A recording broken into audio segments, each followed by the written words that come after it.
हाँ। हम अभी आए हैं एएसआई का एक मोनामेंट है जिसे काला ताजमहल कहा जाता है। एक्चुअली ये जो है तो शाहनवाज खान का मकबरा है। इसको काला ताजमहल जो बुरहानपुर के लोग कहते थे वो तो एक तो उनका लाड़ प्यार है और दूसरा जो है तो इसका अपीयरेंस। अगर आप इस टूम को देखेंगे तो अभी जो ऊपर का कलर है ये थोड़ा दूसरा दिख रहा है। हाँ। इसको एएसआई ने क्लीन करवाया, अदरवाइज इसके ऊपर काई जमी होती थी और वो सूख कर काली हो जाती थी। तो नीचे भी ब्लैक दिखता था, ऊपर भी ब्लैक दिखता था। और इसका जो सिस्टम है पूरा, ये भी इंडो इस्लामिक आर्किटेक्चर है और पर्शियन है, टर्किश टूम है।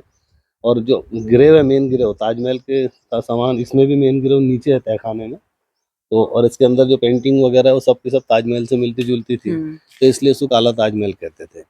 एक्चुअल में ये शाहनवाज खान का मकबरा है और शाहनवाज खान जो है वो जहांगीर के सेनापति थे। ये 1622 का स्मारक है और शाहनवाज खान इनको टाइटल दिया गया था शाह नवाज। जैसे एक होता है गरीब नवाज, गरीबों को देने वाला, शाह नवाज यानी किंग्स को देने वाला, शाही। बादशाह को गिफ्ट करने वाला।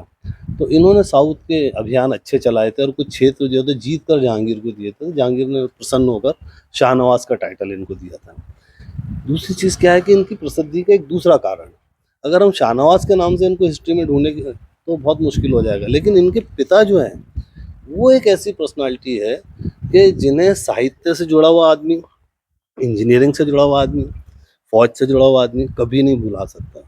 उनका नाम है अब्दुल रहीम खान खानान, जिनको कहते हैं रहीम दास।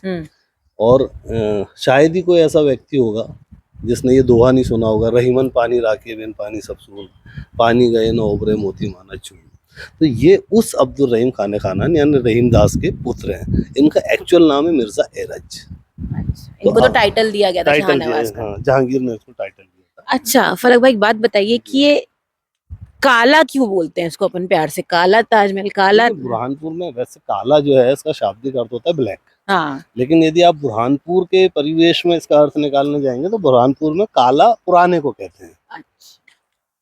पुराना, ओल्ड, काली मस्जिद, हाँ। काली दीवार, काला डोह, काला ताजमहल, जो चीजें ओल्ड हैं उनको ब्लैक कहते हैं। और ये ऊपर से भी काला था, अभी तो इसको क्लीन किया गया। तो ऊपर से नीचे तक तो ये तो मिक्स ऑफ आर्किटेक्चर हो गया इसमें, क्योंकि पर्शियन भी है और टर्किश भी है इसमें। इसके अंदर जो डिजाइनिंग है ना वो पूरी पूरी पर्शियन है और वो डायमंड कट्स हैं। ये जो है ना इसको कहते हैं इंडो इस्लामिक आर्किटेक्चर। ये जो नीचे का पोर्शन देख रहे हैं ना आप, ये आउटर जो दिख रहा है ये बेसाल्ट पत्थर में बना हुआ है, ये सतपुड़ा पहाड़ का पत्थर है। फिर इसके अंदर जो है तो चूने का और ईंटों का उपयोग किया गया।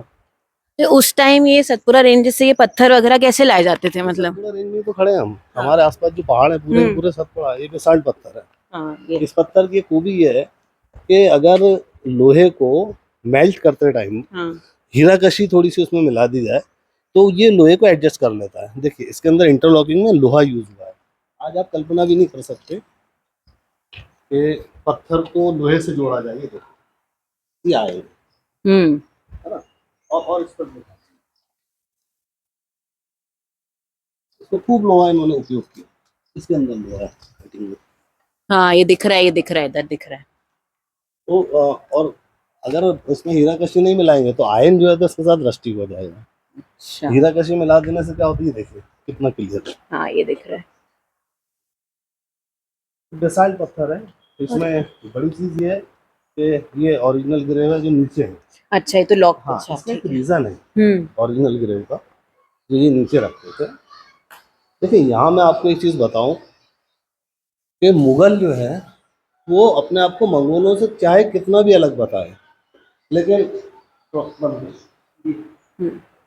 मुगल जो है तो अपने आप को मंगोलों से चाहे कितना भी अलग बताए, लेकिन बेसिकली उनके जो रिचुअल्स थे और उनका जो थॉट प्रोसीजर था वो उस पर चाइना का जो कल्चर है बहुत डोमिनेंट है। इसमें देखेंगे आप, ये जो है ना बनाया चाइनीज ट्रे है, सर्विंग ट्रे होता है ना हमारे, चाय वाय देते हैं, ये उल्टा चाइनीज ट्रे और इसके चारों तरफ जो है 4 कप भी है। अच्छा, आर्किटेक्चर इन्फ्लुएंस्ड है मंगोलियन से। अब इसमें ये देखिए, इसमें जो इन्होंने ये कट्स लगाए हैं डायमंड कटिंग, पूरा ज्योमेट्रिकल थीम है इसका।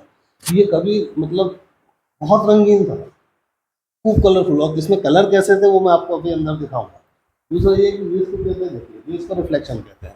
इन्होंने इस डायरेक्शन में जो चीज़ बनाई इसके जस्ट अपोजिट सेम सेम उसी को चीज रिपीट बनाई। करते थे।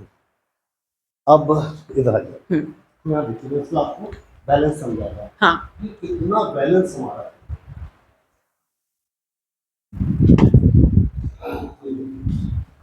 ये पत्थर के चार अलग अलग पीसेस है, बहुत बारीकी से देखने पर आपको दिखाई देगा। देखिए कि ये एक कुछ जॉइंट है ये, हाँ ये हाँ, दूसरा जॉइंट ये है। तीसरा, इसे चार पीसेस है। ओके, अब ये है बेसाल्ट पत्थर, बिल्कुल रफ पत्थर, मतलब ऐसा सोचिए कि नक्काशी करना है और सागौन में नहीं, इमारती लकड़ी नहीं, जंगल की किसी भी लकड़ी नहीं, ये वैसा पत्थर होता है, नक्काशी के लिए बिल्कुल नहीं होता। आज का जो इसका आर्टिस्ट होगा वो हमको कहेगा मैं आपको इससे अच्छा बना के दे सकता हूँ, और ऑब्वियसली वो दे सकता है इससे अच्छा बना के, टेक्नोलॉजी आ गई है। लेकिन हम उसको सिर्फ एक कंडीशन बता देंगे कि भाई साहब हम आपको इलेक्ट्रिसिटी नहीं देंगे, कटर मशीन नहीं देंगे, कीजिए आप, तो फिर वो पीछे हट जाएगा। मैं यही बोला रही थी क्योंकि कि ये ये इतना, छेनी हथौड़ी से बना हुआ है। हाँ ये इतना फाइन कैसे है, इतना हाँ। स्मूथ और सॉफ्ट है, इन्होंने मतलब छेनी हथौड़ी से बनाया, ये इसका कमाल है। ये है हनीकॉम्ब डिजाइन, मधुमक्खी का जो कैप्सूल छत्ता होता होता है, है, छत्ते कैप्सूल वैसा। अब देखिए आप, इसमें से आप किसी भी इस पर आप ऐसे उंगली रख दीजिए, ठीक है। अब इसको काउंट करेंगे हम, 1 2 3 4 5 6 7, इधर उधर 5, हाँ 1 2 3 4 5, है ना, ये 6, इधर 6 हो गया। इधर से देखिए ये, और इधर से भी गिन लीजिए, राइट। अब एग्जैक्ट इसी मेजरमेंट पर उस जाली में यही कोण मिलेगा आपको, क्या बात है। यानी एक सूत बराबर फर्क नहीं है, चाहे आप क्योंकि वाटर देखिए ना, आप लेवलिंग कर सबके लीजिए। साइजेस भी एक ही है, मतलब कोई डिफरेंट नहीं है, सारे छेद के साइजेस सेम है। ये जमीन से जितनी ऊंचाई पर है, हाँ और इधर से जितना है, वो सेम उस वैसा ही है, वैसा ही है। कॉपी इससे पता डिट्टो। चलता है कि कितना बैलेंस है, इतनी बड़ी इमारत कितनी बैलेंस है। वो जो मैं बता रहा था ना आपको, वो ट्रे, ये क्या होता है, चाइनीज कप, उल्टा रखा हुआ। हाँ तो इसी प्रकार ये चारों तरफ है। अब देखिए जो नीचे ग्रेव है, जो ओरिजिनल ग्रेव नीचे है, उसको लाइट सोर्स यहाँ से दिया है उन्होंने, ये यहाँ से। अच्छा इधर ये है। जी। और वो सामने जो आप देख रहे हैं ना, एक ग्रीन सा पड़ा हुआ है, हाँ ये बुरहानपुर में किसी पहली मुगल लेडी का मज़ार है। ये जहांगीर की सिस्टर है, आराम आरा बानो, अकबर की बेटी, उनका देहांत बुरहानपुर में हुआ था। तो उनकी जो ग्रेव है उसी सीध में ये भी कब्रें बनाई इन्होंने, बिल्कुल सेम। तो ऐसा कुछ है कि ये और ये पहला है, ये पुराना है, हाँ फिर उसके बाद ये है। ऐसा तो लेकिन कुछ कनेक्शन है कि ये आसपास बनाया, ऐसा कुछ कनेक्शन तो नहीं है। क्योंकि रॉयल फैमिली से वो लेडी है, हाँ रॉयल फैमिली से ये भी है, ओके। लेकिन बात ये है कि ये लोग पेपर वर्क कितना करते थे, मुकबर है, थोड़ा आगे पीछे भी हो सकता था, इन्होंने देखा कि नहीं उसी से मिलाते हैं, तो लेकिन अपन दोनों सेंटर में खड़े एकदम दिख रहे हैं ऐसा दोनों लाइट। दोनों जो टूम बनेंगे तो उसका व्यू क्या आएगा, इतना ये फ्यूचर विजन करके काम करते थे, अपना प्लानिंग करके, और इतना बैलेंस रखा है इसको इन्होंने। जस्ट बाजू में रिवर है, उतावली नदी।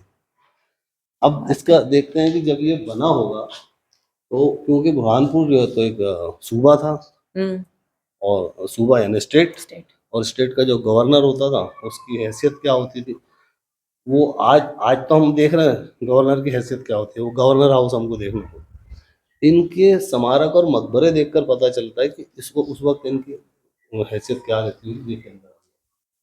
और आपको अब जो हमको मतलब अपेयर हो रहा है हमारे सामने, इसके अतीत में जाना पड़ेगा, और उसको जो है तो विजुलाइज करना पड़ेगा, उसकी कल्पना करनी पड़ेगी, तो इन स्मारकों को देखने का मजा है। अब ये सैकड़ों साल देख रेख के अभाव में रहा, यहाँ पर लोग खाना बनाते थे, पूरा रफ, तो इतना बचा है, वरना ये बॉटम से शुरू होती थी नक्काशी, जो आप ऊपर देख रहे हैं ना, हाँ, ये यहाँ से आती थी, यहाँ से ये पूरा सब। ये है ना, देखिए ना, ये थोड़ा बहुत जो बचा हुआ है इसको जो। अब कमाल की बात ये है कि कोई भी इसको फर्स्ट लुक देगा तो सोचेगा वाह क्या पेंटिंग है, लेकिन आप विश्वास कीजिए कि इस पूरे मकबरे में 1 इंच भी ब्रश इन्होंने ब्रश नहीं चलाया। ये पूरा का पूरा जो है तो कार्विंग है, फ्रेस्को है। यस, ये देखिए कार्विंग, ब्रश नहीं है, काट के बनाया है। और दूसरी इंपॉर्टेंट चीज आपको मैं बताऊं कि फ्री हैंड है, डाई नहीं है, फ्री हैंड किया है, ये देखिए। तो उस टाइम तो कार्विंग भी मतलब चीनी हथौड़े से करना नहीं, पड़ता है ना ये पूरे मतलब। ये प्लास्टर के ऊपर है, छेनिया थोड़ी अच्छा। चलेगी पत्थर पर। हाँ। अब ये देखिए, ये फ्री हैंड क्यों है? अगर डाई होती ना तो ये फूल और ये फूल एक जैसे होते नहीं हैं। होता। अब ये देखिए, ये अलग है, ये अलग है, ये अलग है, और ये उसके अलग, ऊपर ये अलग, ये अलग, छोटे बड़े ऐसे होते साइज जाएंगे। में हाँ डाई में ये सब नहीं चलेगा, डाई में सब एक जैसा होता है। सिमिलर रहेगा। दूसरी चीज क्या है कि इसको आप जितना पास से देखेंगे हाँ ये उतना थोड़ा अट्रैक्टिव नहीं होगा, जितना डिस्टेंस से दूर देखेंगे। से ये देखिए तो ये गैप जो है ना, ये हमारी साइड जब लॉन्ग होती है तो ये छुप जाते हैं, हाँ। तो कितना अट्रैक्टिव लगता है, ऐसा लगता है ब्रश से बना है। ये कौन सा ये अंदर कौन सा ये आर्किटेक्ट है? ये वही पर्शियन है, पर्शियन है। टिपिकल पर्शियन है, ये पूरा टिपिकल पर्शियन है। इसमें आपको गेंदे के फूल नहीं मिलेंगे, इसमें आपको जो हमारे यहाँ के फ्लावर्स हैं वो नहीं मिलेंगे, पर्शिया के फ्लावर्स मिलेंगे, सुम्बुल मिल जाएगा इसके अंदर आपको, इसके अंदर जो है तो गुलकनीज मिल जाएगा। तो इस तरह कलर्स भी देखिए क्या है, अब इनका जो है ना, तो ये जैसे कलर्स पहले कैसे होते थे मतलब जी। जैसे ये लाल है ये हरा है ये हाँ, नीला है ऐसे ये सब कलर्स कैसे बनाते थे मतलब किस चीज से ये आते थे कलर्स? कुछ तो ये जो नेचुरल केमिकल्स थे, जैसे नील है ना, और कौड़ी है, सीप है, इसका पाउडर बनाते थे स्मूथनेस के लिए। लाइम स्टोन जो होता था उसको पीसते थे, उसमें फिर ये टेशू है जिसको हम पलाश कहते हैं, वहाँ से प्लास्टिक कलर फूल लेते जो थे। होते हैं हाँ। फिर गेरुआ के कत्थे से कलर बनाते थे, तो ये फूलों से मतलब निकले फूलों हुए से, सब नेचुरल कलर्स है ये। हर्ब से ये हाँ। लेकर ऐसे कलर बनाते थे। और फिर उसका क्या होता था कि एक नेचुरली लेमिनेशन हो जाता था, वो फिक्स हो जाते थे चूने के साथ मिलकर। अब ये जो है ना, ये धुलेंगे नहीं, ये वाटर प्रूफ होगा। और प्लास्टर बनाते थे, अब देखिए इनका टेक्निक क्या थी, जैसे आपने वो देखा होगा स्क्रीन प्रिंटिंग, उसमें क्या होता है कि एक कलर की लेयर बना दी हाँ और फिर उसके बाद दूसरे कलर की लेयर बना देते हैं। हाँ और जो चीज़ हमको जितनी दिखानी होती है, तो जो सेकंड लेयर जाएगी, वो सेकंड लेयर जो है तो वो नीचे वाला कलर दिखाना है, तो ऊपर वाली जो लेयर जाएगी वहाँ से तराश रहेगी, उतनी जाली जाली जाली जाली बनेगी, जैसा उसमें से रहेगा। नीचे वाला कलर दिखेगा। सेम ऐसा ही है, इनको जो है तो उन्होंने पहले व्हाइट प्लास्टर मारा, और फिर नीचे से ये फ्लावर्स और दिखाने फिर थे उसके तो बाद ये वाला कलर मार रेड दिया। वाला हाँ। अब इसको काटा उन्होंने, रेड वाले को, मरून वाले को, तो व्हाइट व्हाइट दिख रहा है उनको। पुराने वो जमाने की देखिए, स्क्रीन प्रिंटिंग वो है उन्होंने मतलब। मारा, पहले पहले ब्लैक मार दिया, हाँ ठीक है, फिर उसके बाद उन्होंने वो ब्लू मारा एकदम डार्क। हाँ अब उसके बाद जो है तो ब्लू कलर को काटा, तो उसके पीछे वाला जो व्हाइट था वो निकल कर वो सामने भर के आ रहा है। ऐसे ही इधर भी ग्रीन के में, ये देखिए।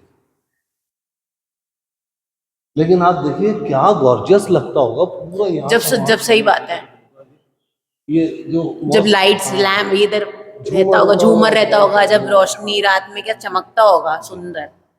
और ये सब ये चराग स्टैंड बने हुए सभी साथ। हाँ हाँ हाँ और ये यहाँ बढ़िया से फोटो फ्रेम्स लगे रहते थे, ये देखिए, ये सब पेंटिंग होती थी ये पूरे फ्रेम्स के लिए।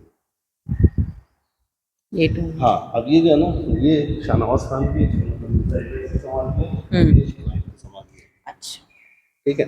अब ये जो है तो ये डमी है, एग्जैक्ट इसके नीचे जो है तो वास्तविक रहेगा। ये ऐसा इसलिए करते थे कि मुस्लिम्स में शिया और सुन्नी दो एस्पेक्ट्स होते हैं। तो शिया जो है उनमें तो लेडीज भी ग्रेव तक जा सकती हैं, लेकिन सुन्नीस में महिलाएं नहीं जाती अच्छा। कब्रों पर। तो इसलिए क्या होता था कि अब ये जो तो कॉमन है, अब यहाँ सुन्नी भी आ सकती है, महिलाएं भी आ सकती है, सब आ सकते हैं, लेकिन शिया महिलाएं जो होंगी जो ग्रेव तक जा सकती है वो नीचे चली जाएगी।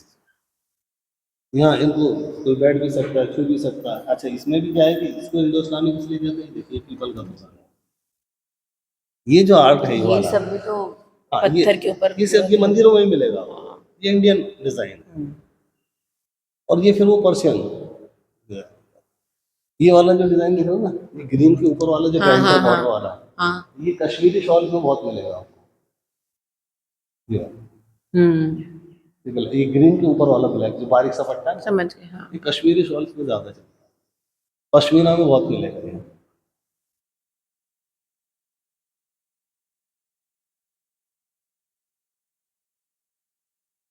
हमारे यहाँ जो कश्मीर का कल्चर है ना, हाँ वो ये मान लीजिए आपके 75% पर्शियन, उनका वो शॉल बनाना, हम्म। और शिकारे मेंटेन करना, हाँ हाँ हाँ उनका जो खाना है हाँ। वाजवान, वो पर्शियन वाजवान। वर्ड है।